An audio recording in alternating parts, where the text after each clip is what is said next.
Meus irmãos, graça e paz. Amém? Eu vou convidar você nessa noite a abrir a palavra do Senhor no livro de Oséias, vizinho a Daniel. Daniel, logo depois do livro de Daniel, é o livro do profeta Oséias, capítulo de número 6. Nós vamos ler todo esse capítulo, são 11 versos apenas. Nós vamos estar meditando nele nessa noite.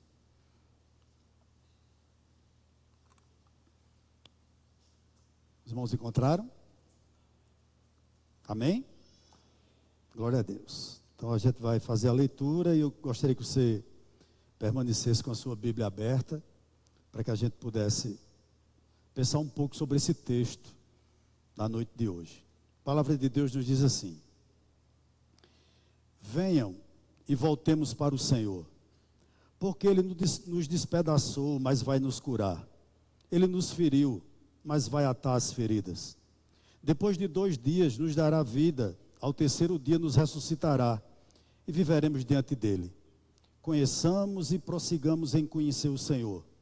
Como o amanhecer, a sua vinda é certa. Ele descerá sobre nós como a chuva, como chuva fora de época, que rega a terra. Que farei com você, Efraim? Que farei com você, Judá? Porque o amor de vocês é como a névoa da manhã, e como o orvalho da madrugada, que logo desaparece. Por isso, os abati por meio dos profetas, pela palavra da minha boca os matei, e os meus juízos sairão como a luz. Pois quero misericórdia e não sacrifício, conhecimento de Deus mais do que holocaustos. Mas eles transgrediram a aliança como Adão. Eles foram infiéis a mim. Gileade é a cidade dos que praticam a injustiça, manchada de sangue. Como bandos de assaltantes que espreitam alguém, assim é a companhia dos sacerdotes, pois matam no caminho para Siquém, praticam perversidades. Vejo uma coisa horrenda na casa de Israel.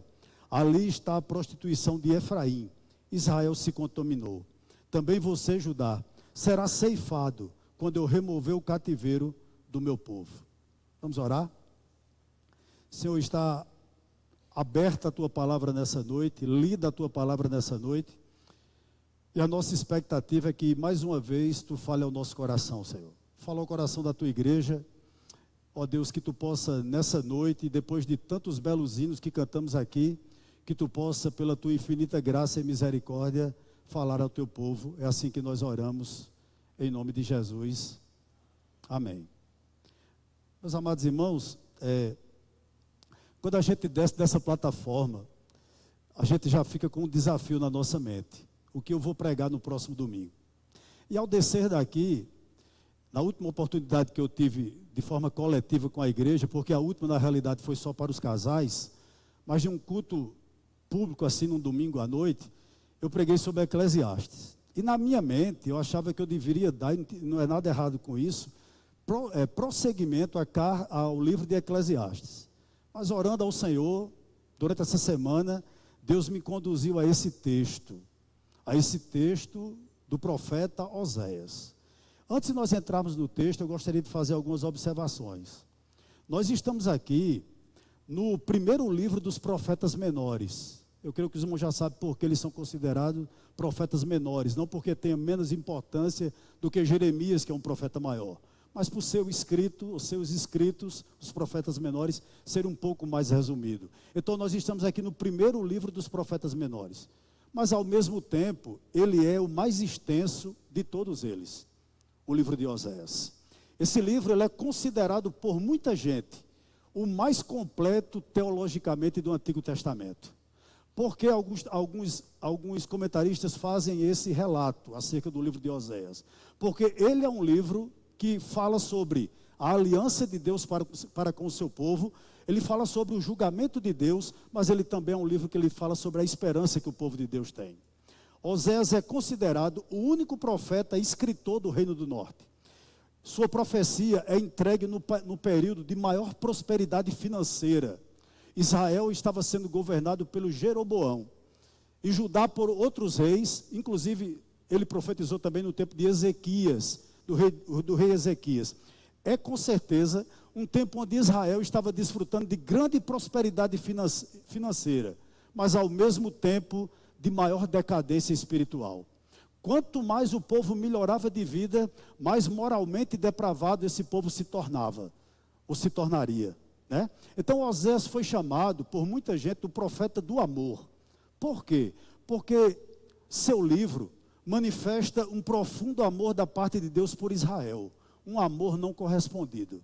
E isso é retratado de forma simbólica na vida desse profeta, porque Oséias recebe uma incumbência muito dura da parte de Deus. Quando Deus ordena a ele que ele vá e case com uma prostituta chamada Gomer. E interessante que ele tem 3 filhos com essa mulher. Na realidade, essa mulher tem 3 filhos. O primeiro chamado Jezreel, e ele tem mais 2 filhos com essa esposa, Gomer. Só que esses 2 filhos, o segundo e o terceiro, possivelmente não era filho de Oséias. Era filho dela, filho da sua prostituição, do seu adultério com outros homens.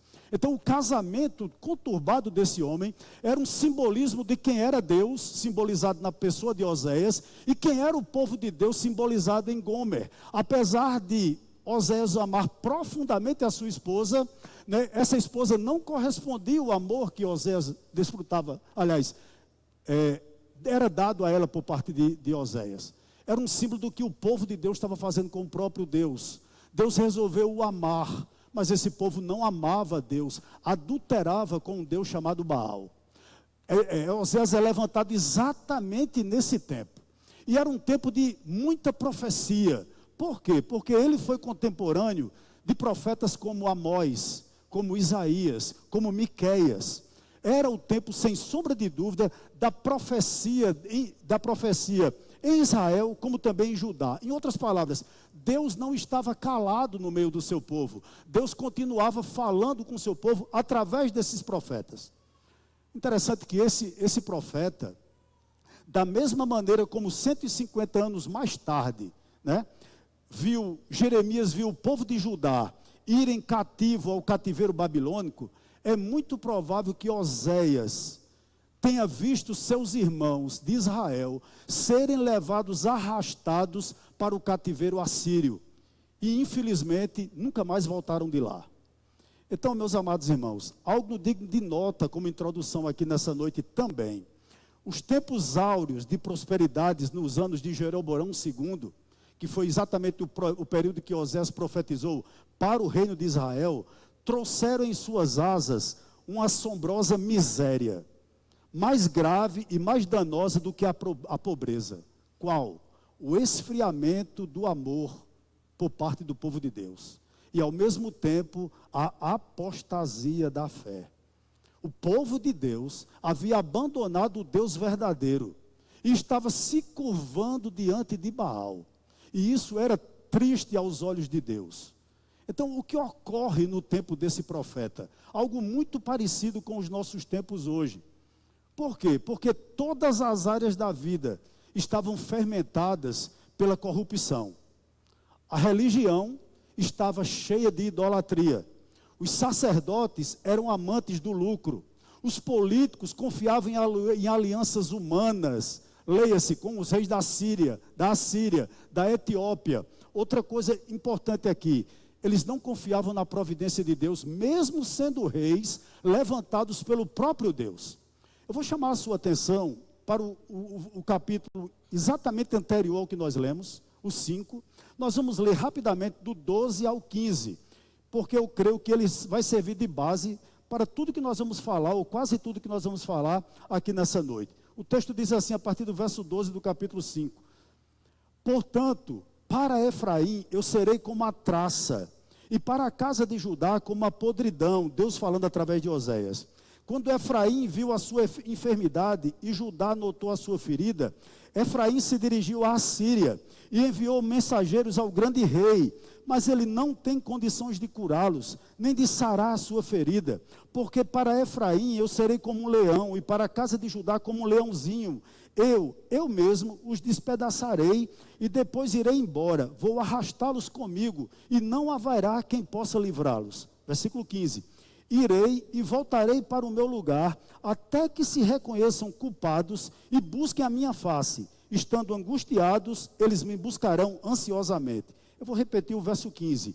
Irei e voltarei para o meu lugar, Deus falando, até que se reconheçam culpados e busquem a minha face. Estando angustiados, eles me buscarão ansiosamente. Esse verso que nós acabamos de ler, Oséias está anunciando o irremediável castigo de Deus sobre Judá e sobre Israel, dizendo-lhes o seguinte: eu vou destruir vocês por dentro como uma traça, e vocês não terão escapatória de fugir de mim, porque eu serei como um leão esperando vocês. Quando o povo escuta isso, a que conclusão o povo chega? A partir do capítulo 6, a gente vai ver do verso 1 ao verso 3 inicialmente, mas a que opinião o povo chega? Quando o povo escuta esse sermão que nós acabamos de ler, do verso 12, até o verso do número 15 do capítulo 5, o povo diz o seguinte: calma, nós vamos nos converter. É isso que o Senhor quer? O Senhor quer a nossa conversão de novo, Deus? O Senhor quer que nós chegamos a você de novo? Pode ficar tranquilo, nós vamos nos converter. Meus amados irmãos, qual o tema da mensagem de hoje? O que eu gostaria de falar com os irmãos hoje, à noite? O tema é o seguinte: os perigos de uma falsa conversão. É sobre isso que nós vamos falar aqui nessa noite. Os perigos de uma falsa conversão. Após ouvir o profeta Oséias, o povo de Deus diz ao próprio Deus: nós vamos nos converter. Se é isso que o Senhor quer, a gente vai fazer a tua vontade, Deus. Verso 1 ao verso 3 do capítulo 6, vamos lá. Em primeiro lugar, olha o arrependimento deles como era. Venham e voltemos para o Senhor, porque Ele nos despedaçou, mas vai nos curar.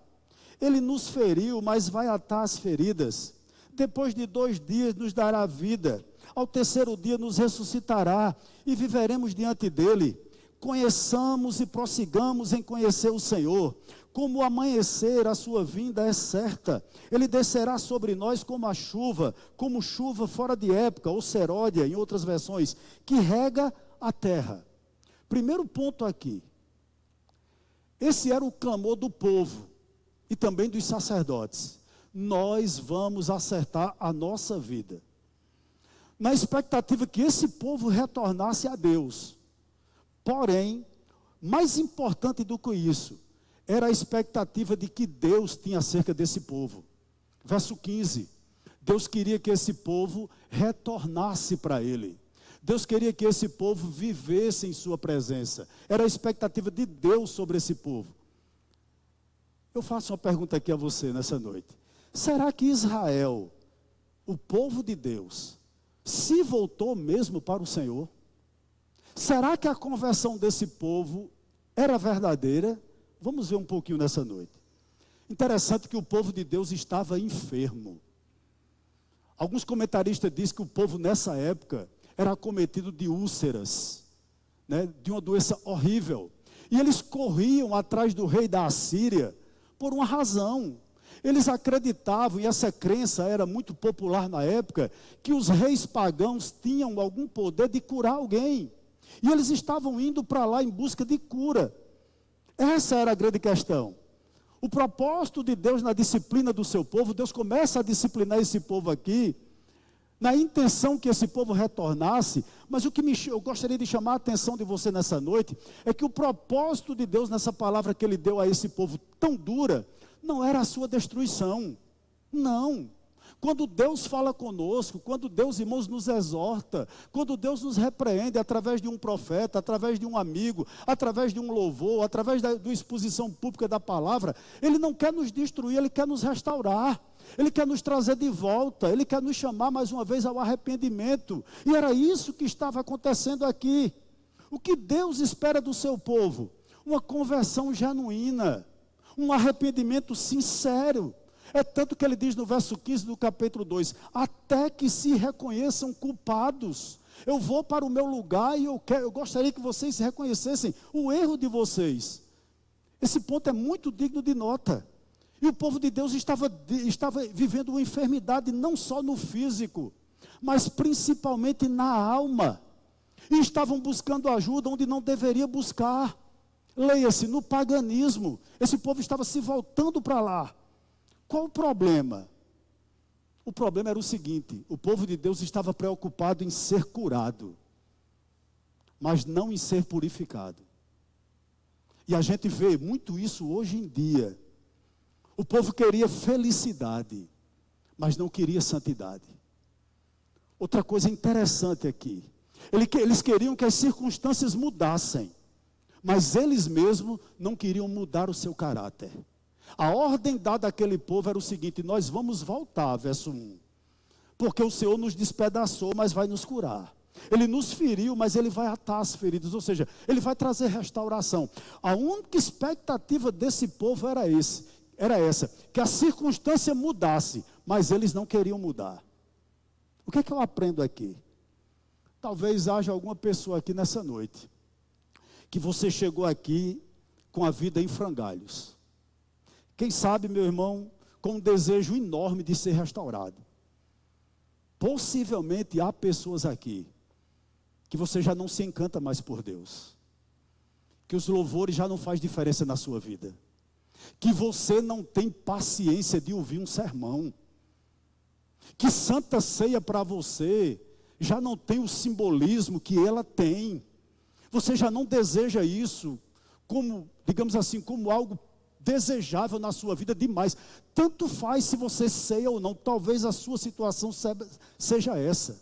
Deixa eu dizer algo aqui para você. Saiba de uma coisa nessa noite: Deus pode curá-lo, Deus pode restaurá-lo, porque o imprescindível é isso, que você reconheça que talvez você esteja errado, que haja pessoas aqui que talvez você esteja mal, espiritualmente você talvez esteja muito mal. Gostaria de lhe dar essa boa notícia nessa noite: Deus pode lhe restaurar, Deus pode lhe curar. Sabe por quê? O homem pode ferir e despedaçar, mas só Deus pode curar e religar novamente. Esse era o clamor de Deus àquele povo, e isso parece que não ficava muito claro para eles. Verso 2, olha o que nos diz o verso 2. Olha o que o povo falava: depois de 2 dias nos dará vida, ao terceiro dia nos ressuscitará, e viveremos diante deles. O que era que esse povo queria? Um bate e volta. Tem gente assim, né? Eles queriam um livramento imediato. Eles apostavam na cura instantânea.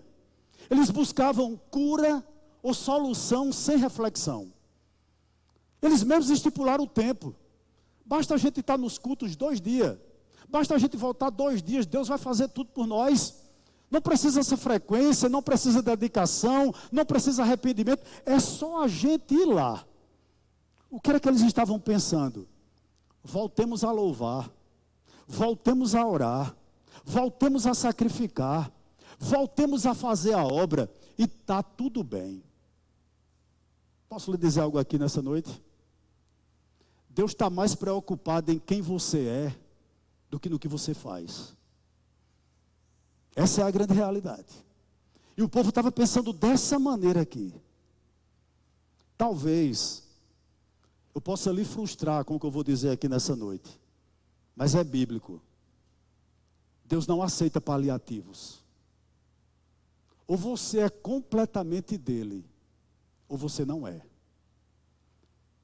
Deus não abre mão do primeiro lugar em sua vida.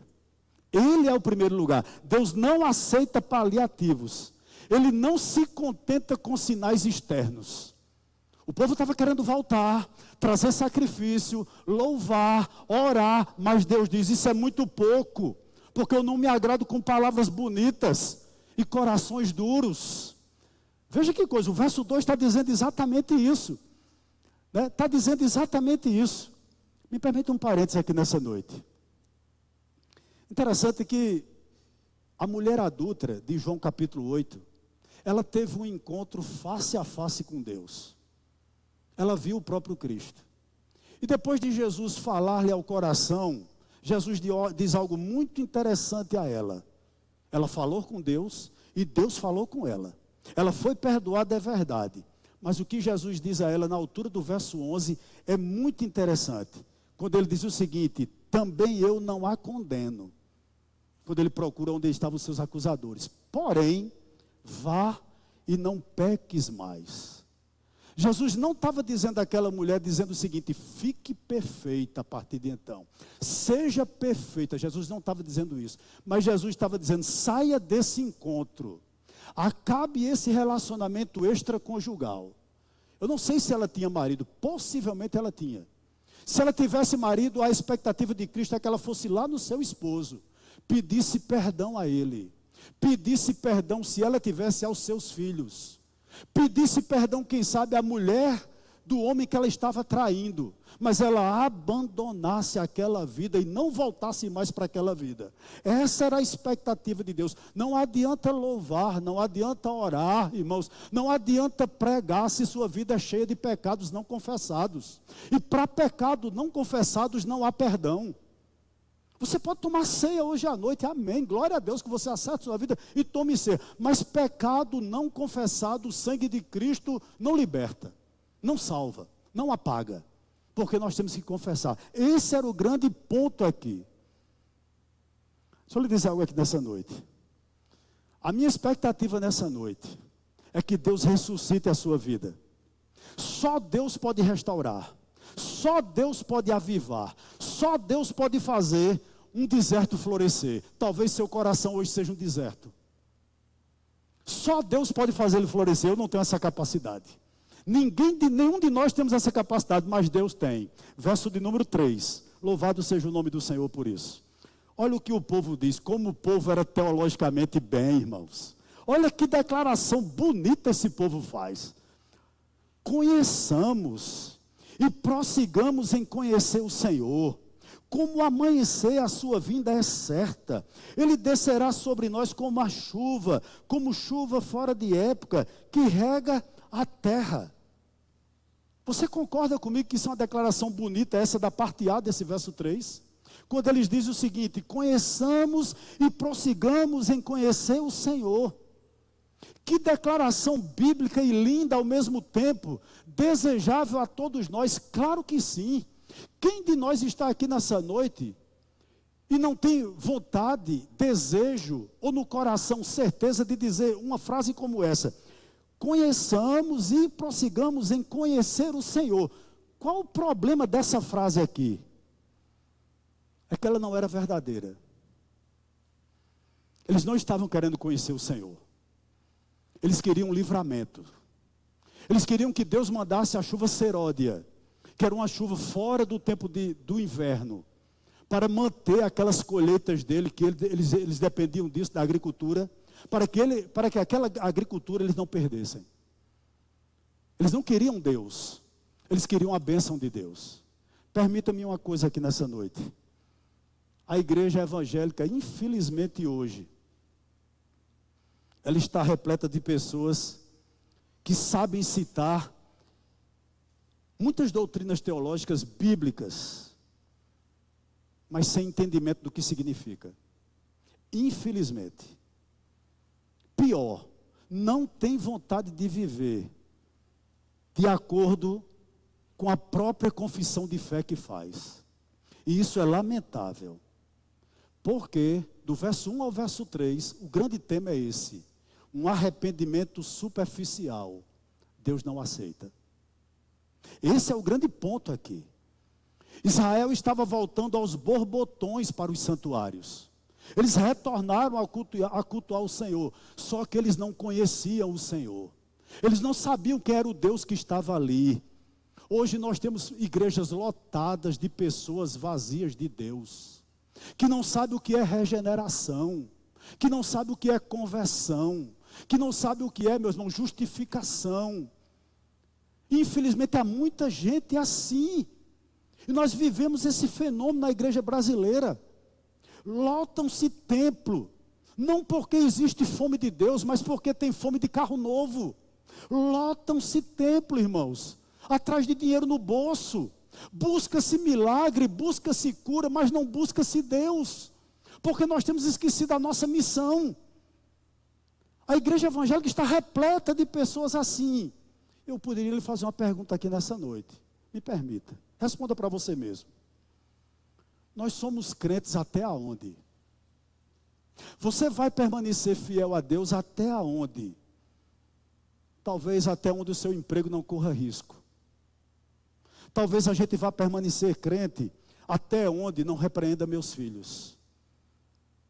Nós vamos permanecer crente até onde não mexa no meu bolso. Até onde não tire o Deus pequenino que eu criei. Nós vamos permanecer crentes até aonde? Outro parênteses aqui nessa noite. Nenhum personagem bíblico teve um encontro tão deplorável com Jesus como o jovem rico. Por que eu digo isso? Porque ele teve a única oportunidade na vida de se salvar. Mas ao se encontrar com Jesus, ele não saiu como uma mulher adúltera. Ele não saiu como Nicodemos. Ele não saiu como Gadareno. Por quê? Porque todos esses saíram melhor do que chegaram. O jovem rico não. Ele chegou bem. Mas ele saiu muito mal.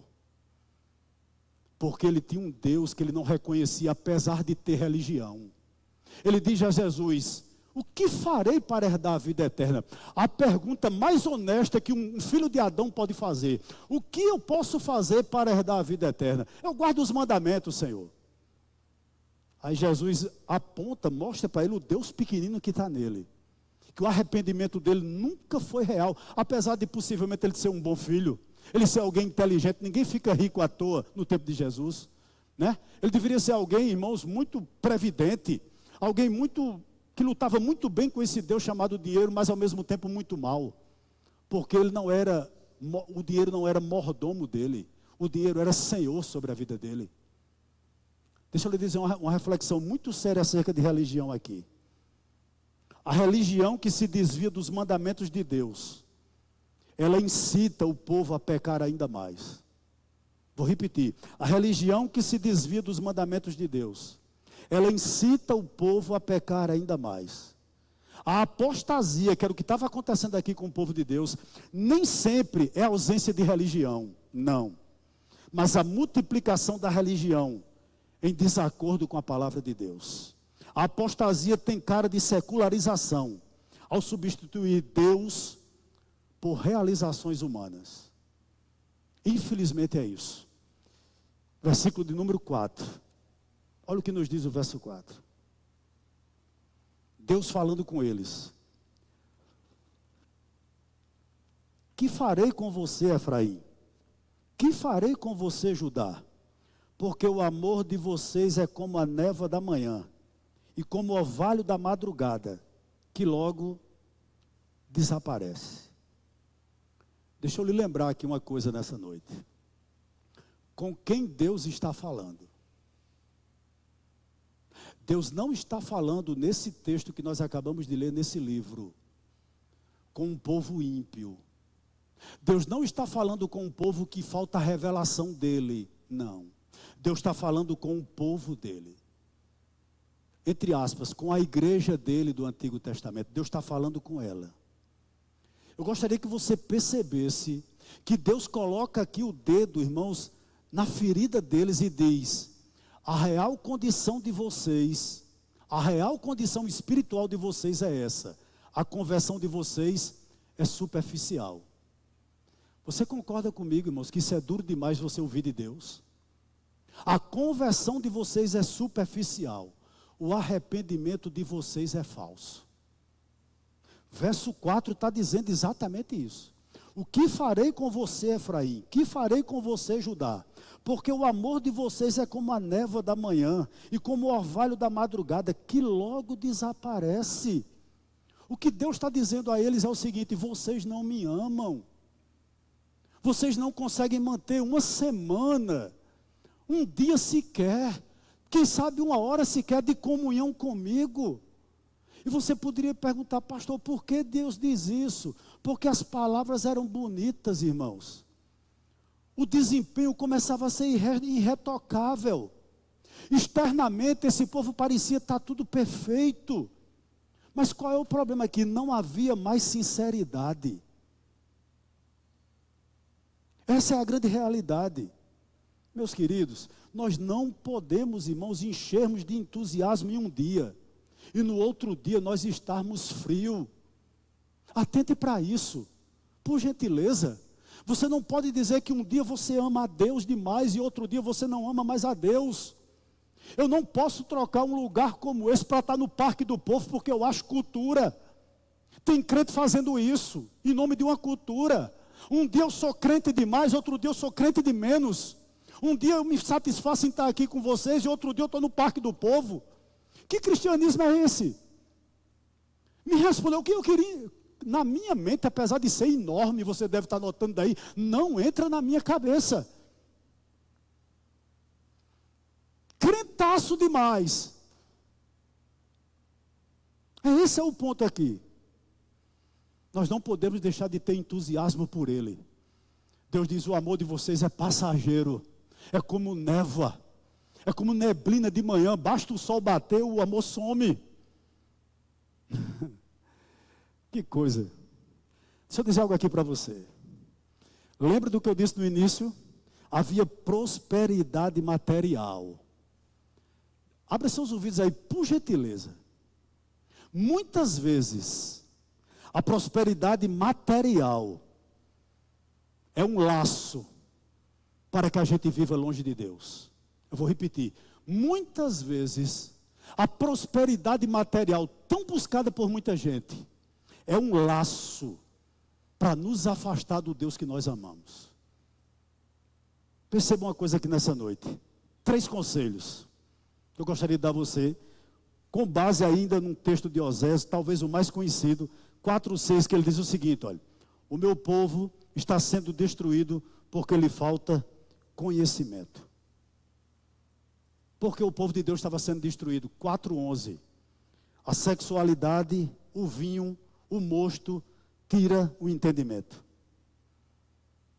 Qual é o ponto aqui, pastor? Israel tornou-se um povo soberbo. E abertamente Deus acusa esse povo. Deixa eu dizer algo aqui para você, meu querido. A soberba, a arrogância, é a sala da espera do fracasso.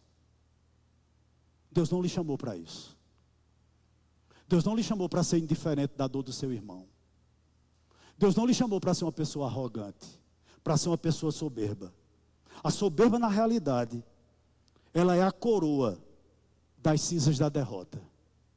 Veja que o povo aqui começa a esfriar, embora tenha uma religião aparentemente perfeita. E por que eu estou dizendo a você que, ou disse a você que a prosperidade material é um laço para que a gente viva longe de Deus? Pelo seguinte, o caminho do êxito material sem Deus é escorregadio. Eu vou além. A riqueza sem a graça de Deus será sempre pedra de tropeço e nunca uma ponte de passagem. Cuidado. O êxito material pode ser bom, mas só como algo preliminar, que nos leva a fazer coisas melhores. Aí eu lhe levo a reflexão aqui nessa noite. Quantos missionários recebem uma oferta sua por mês? Nós dizemos que somos um povo apaixonado por missões. Eu não quero lhe expor, só gostaria que você refletisse, como o pastor Jorge disse que gosta dessa palavra, né? Introspecção. Então faça isso na sua vida nessa noite. Quanto você destina para missões do seu salário? Todos os meses. Me responda aí.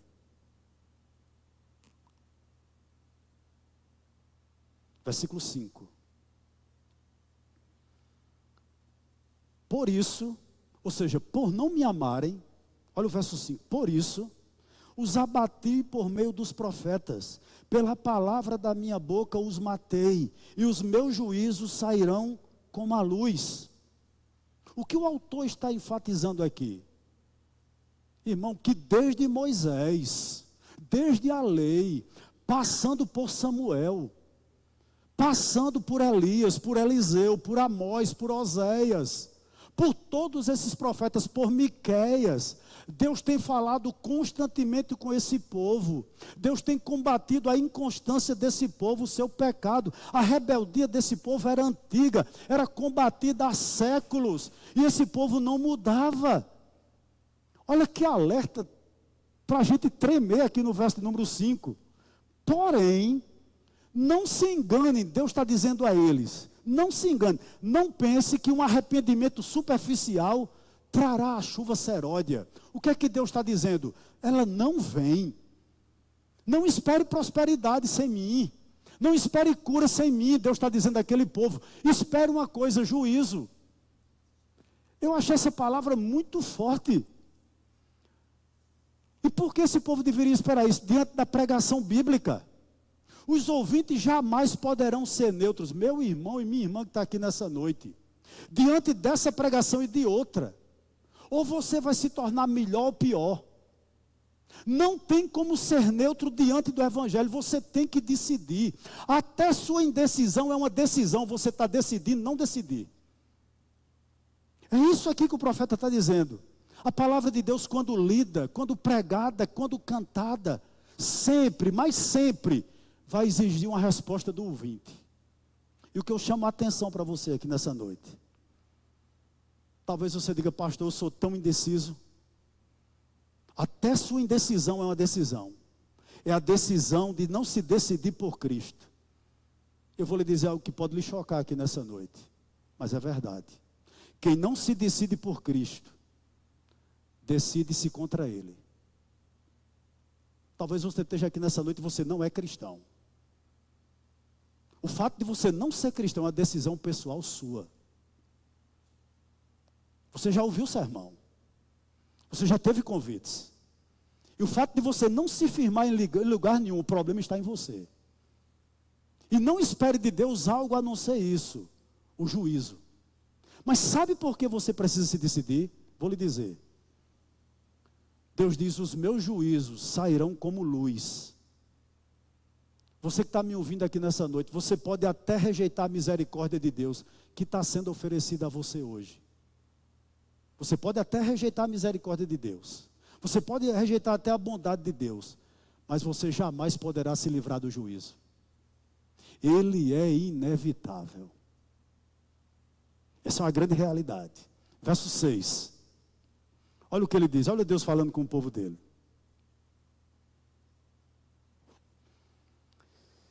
Pois quero misericórdia e não sacrifício.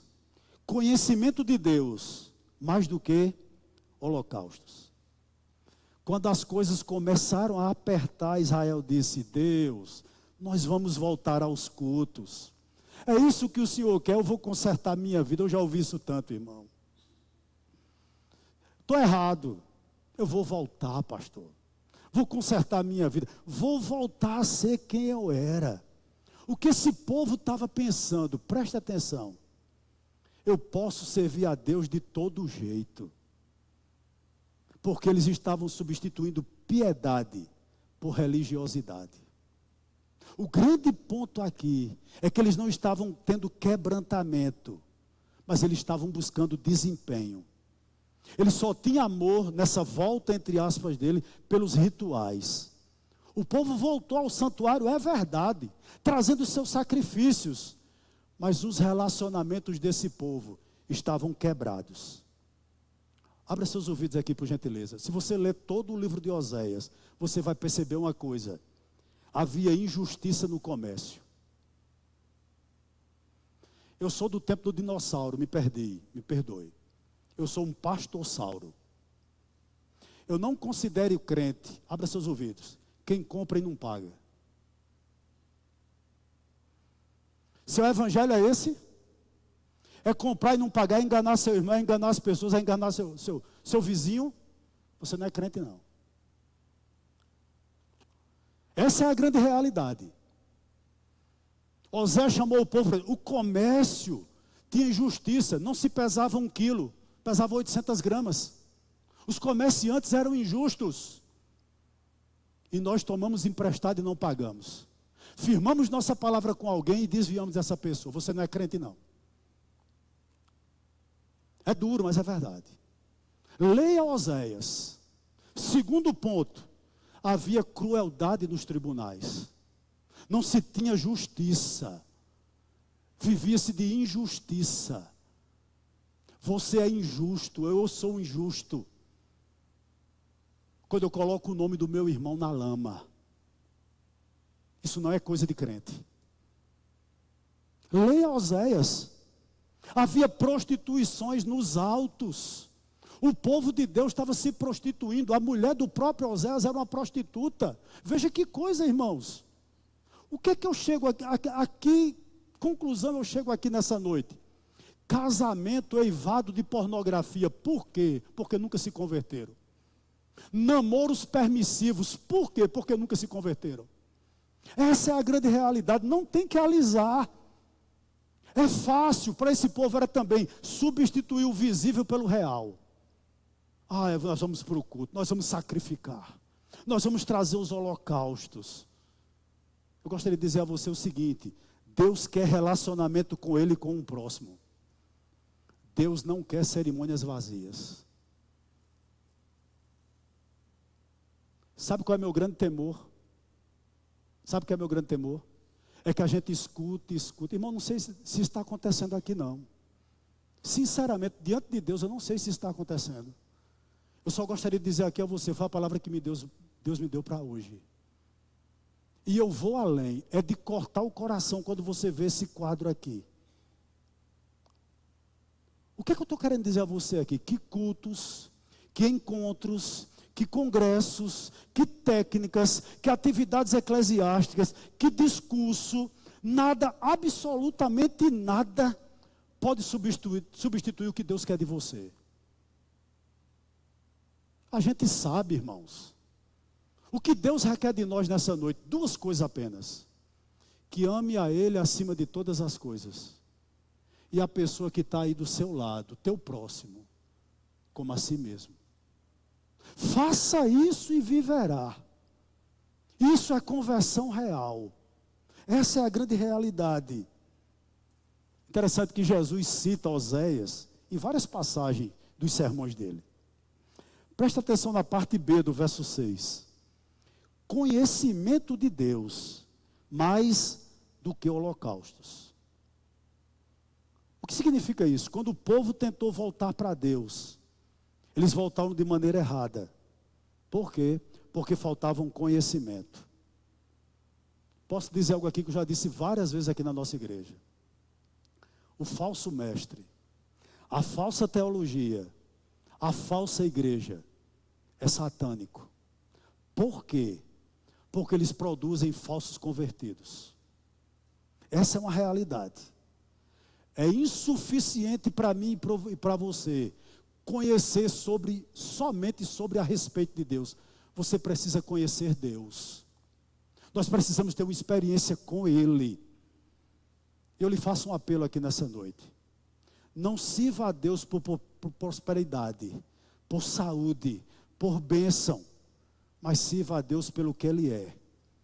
Ele deve ser o amado da nossa alma.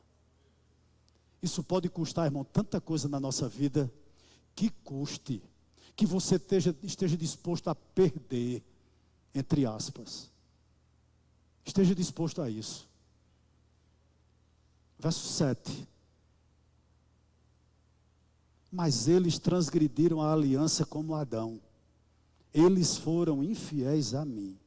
Que coisa. O que o povo de Deus aqui tinha se tornado? A palavra aqui é infidelidade, né? É como se Deus estivesse dizendo o seguinte: assim como tua mulher, Oséias, esse povo é comigo. Como? O povo tornou-se como uma mulher adúltera, como alguém que trai o marido, porque Israel quebrou a aliança, assim como Adão. Eu gostaria de dizer algo aqui para você. Quando isso acontece hoje, imagine, irmãos, um crente envolvido em algo ilícito. Você sabe que é ilícito, mas você está nele. Por que isso aqui acontece?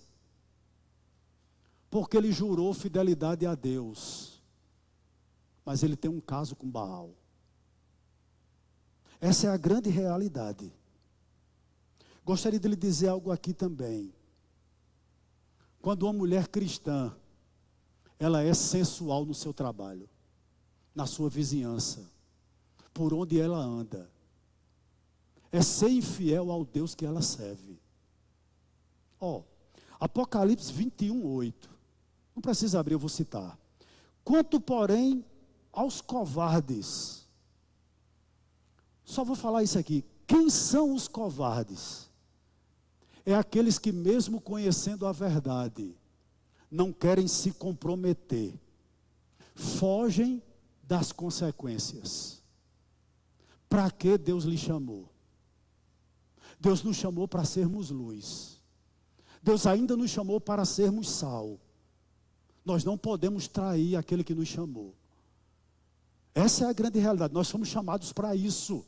Para sermos dele e ele sermos nós. Nós somos um povo diferente e temos que ser. Nós somos chamados para isso. Versículo 8 ao 11, aqui a gente conclui. Que coisa. Olha o que estava acontecendo. Gileade é a cidade dos que praticam a injustiça, manchada de sangue, como bandos de assaltantes que espreitam alguém. Assim é a companhia dos sacerdotes, pois matam no caminho para Siquém, praticam perversidades. Veja uma coisa horrenda na casa de Israel, ali está a prostituição de Efraim. Israel se contaminou, também você, Judá, será ceifado quando eu remover o cativeiro do meu povo. O que me chama a atenção aqui, irmãos, desse verso 8 até o verso de número 11. Os olhos do Senhor estão voltados para o seu povo. Talvez você nem acredite no que eu vou dizer aqui nessa noite. Os olhos de Deus estão sobre esse lugar. Os olhos de Deus estão sobre a sua casa. Os olhos de Deus estão sobre a nossa vida. E percebam que aqui no povo de Deus, o que Deus estava vendo. O que ele vê? Verso 8, em primeiro lugar, violência. Gileade era uma cidade de refúgio, irmãos, na qual as pessoas que iam para lá, recorriam para lá para não serem mortas. Elas iam para lá, mas mesmo ali, as pessoas estavam vivendo um processo de violência. Eu tenho algo a lhe dizer aqui. Talvez o nosso país esteja enrolado nisso aqui. Quando a liderança de uma nação perde seus referenciais e se mancomuna na prática de crimes e excessos, a nação também naufraga. Foi assim com Israel, foi assim com Judá, foi assim com o Império Romano, está sendo assim com o Brasil. Eu acho interessante que dizem que o nosso número de evangélicos cresceu assustadoramente. E a pergunta que eu me faço é a seguinte: nós temos um país melhor? Nós temos um país menos violento? Nós temos um país que tem se colocado contra algumas ideologias? E eu faço a pergunta: cadê os crentes? Cadê os crentes contra aborto? Cadê os cristãos? Cadê a voz profética? Fica onde? Onde nós estamos, irmãos? Essa pequena multidão de evangélicos que diz que em Campina Grande chega em torno de 20%. Onde elas estão? É violência em cima de violência. Verso 9. Olha o que o texto diz. Como bandos de assaltantes que espreitam alguém, assim a companhia dos sacerdotes, pois matam no caminho para Siquém, praticam perversidades. Que coisa horrenda. Quem deveria ensinar a lei eram os sacerdotes. Quem deveria orar pelo povo, quem deveria ser exemplo, se corrompeu. A minha Bíblia diz em 1 Pedro que nós hoje somos sacerdotes. Então, qual a sua missão que está sentado aí que é cristão? Você tem a missão de ensinar o povo sobre a palavra de Deus. Você tem a missão de orar pelo povo. Você tem a missão de ser exemplo a esse povo. O que estava ocorrendo aqui, irmãos? Os sacerdotes iam de encontro aos viajantes do norte dessa terra, né? Que iam até Samaria, passavam por Siquém, que era o caminho para Betel. Quando esse povo não era roubado, ou se fosse roubado ele reagisse, os próprios sacerdotes o matavam. Eles eram mortos e roubados pelos próprios sacerdotes. Veja em que situação o povo de Deus estava inserido. Verso 10. Vejo uma coisa horrenda na casa de Israel. Ali está a prostituição de Efraim. Israel se contaminou. Esse povo estava dizendo a Deus: Senhor, nós nos convertemos. Nós voltamos ao teu santuário. Nós estamos levando nossos sacrifícios. Nós estamos louvando novamente. Mas eles estavam envolvidos em imoralidade e em prostituição. Verso 11. Também você, Judá, será ceifado quando eu remover o cativeiro do meu povo.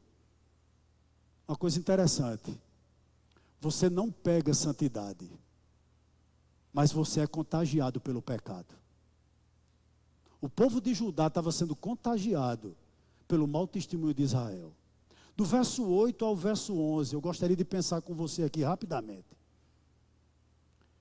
Em uma pesquisa, irmãos, realizada por uma empresa cristã. Essa empresa, ela usa a palavra evangélica para os seguintes comportamentos. É um instituto chamado Instituto Barna. Ele diz o seguinte, abra seus ouvidos. 8 em 10 jovens americanos que se dizem convertidos, 8 em cada 10 já tiveram alguma experiência sexual na sua vida. De cada 10 americanos, 8 que se dizem crentes já tiveram alguma experiência sexual na sua vida, mesmo sem ser casados. Segundo dado dessa pesquisa, quase 30% da igreja norte-americana concorda e acha normal casamento, aliás, sexo antes e fora do casamento. 30%. Outro dado aqui. Os crentes evangélicos brancos dos Estados Unidos, em boa parte, não querem ter um vizinho negro, mas se dizem convertidos. A realidade da igreja norte-americana, 9% apenas dos cristãos norte-americanos são dizimistas fiéis. 9%. Eu não estou dizendo a você que os números dessa pesquisa estão errados. Não estou dizendo isso. Mas o que eu gostaria de afirmar a você é que esse instituto ele comete um equívoco muito grande ao chamar essas pessoas de evangélicas, ou regeneradas, ou nascidas de novo. Por quê? Porque ele está dizendo para mim e para você que essas pessoas, entre aspas, evangélicas, não se distinguem do ímpio. E eu não concordo. Que cobiçam, que essas pessoas desfrutam com tanto entusiasmo do mundo e ainda podem ser ditas evangélicas. Quando na realidade, quanto do mundo, eu fiquei me perguntando, quanto o mundo de coisas, gostam de coisas que não têm nada a ver com Deus. Você pode considerar uma pessoa dessa cristã, que vive deliberadamente no pecado?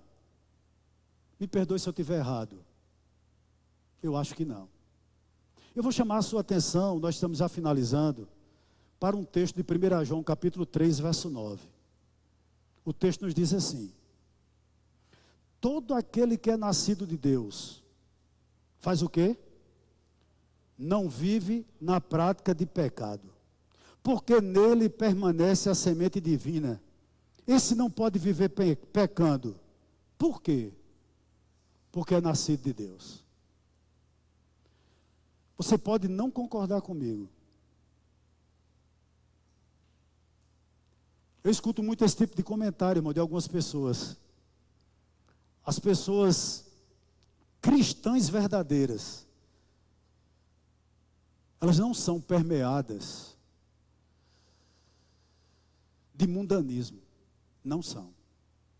A real situação é a seguinte: as igrejas estão lotadas de pessoas que nunca nasceram de novo. Isso é triste. Não é que o mundo entrou na igreja. Não. É que o Espírito Santo não entrou em alguns. Você não pensa que o fato de nós estarmos aqui terça, quinta-noite, aliás, terça, domingo pela manhã, domingo à noite. E nós fazemos tantos trabalhos, culto para casais, culto para jovens. Você não pensa que isso é um tipo de entretenimento. É na expectativa de que alguns retornem. De que Deus possa falar ao coração de vocês. Não precisa abrir. Oséias 14, 1, 2 e 3. Deus chama o povo a voltar-se para Ele. Deus promete cura à sua infidelidade. Alívio para quem vive, irmãos, no pecado, porque Deus quer restaurar o povo. Capítulo 14, do verso 5 ao verso 7. Eu termino dizendo o seguinte. Não sei se o pastor Jorge pode colocar aqui Êxodo 33, 15. Por gentileza.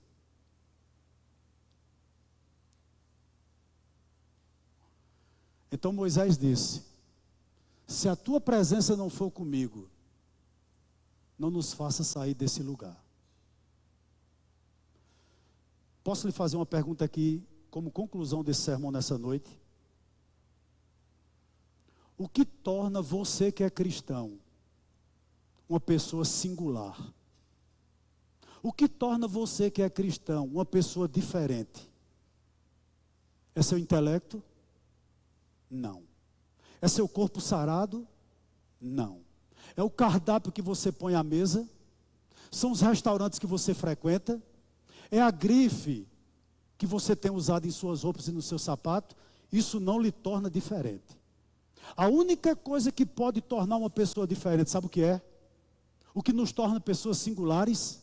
A presença de Deus em nós. Olhe para mim aqui nessa noite. Sabe por que muitos ainda têm saudade do que está acontecendo aqui em Campina durante 30 dias? E vão para lá, e se deleitam lá, e estão lá se dizendo evangélicos. Sabe por que isso acontece? Porque não são satisfeitos em Cristo. São cristãos nominais. Cristo não os selou. O Espírito Santo não selou. Por isso que ele sente falta dessas coisas. Aí Deus diz a mim e a você: retornem, seja restaurado. Porque quem está satisfeito nele, não dorme com qualquer um. Não cheira qualquer coisa. Não entra em coisas ilícitas. Por quê? Porque o meu prazer está na lei do Senhor. E nela medita dia e noite. Nós somos satisfeitos nele. Cristo lhe preenche, irmão. Então você não vai dar lugar ao mundanismo. Eu não creio assim. Que Deus abençoe vocês nessa noite em nome de Jesus.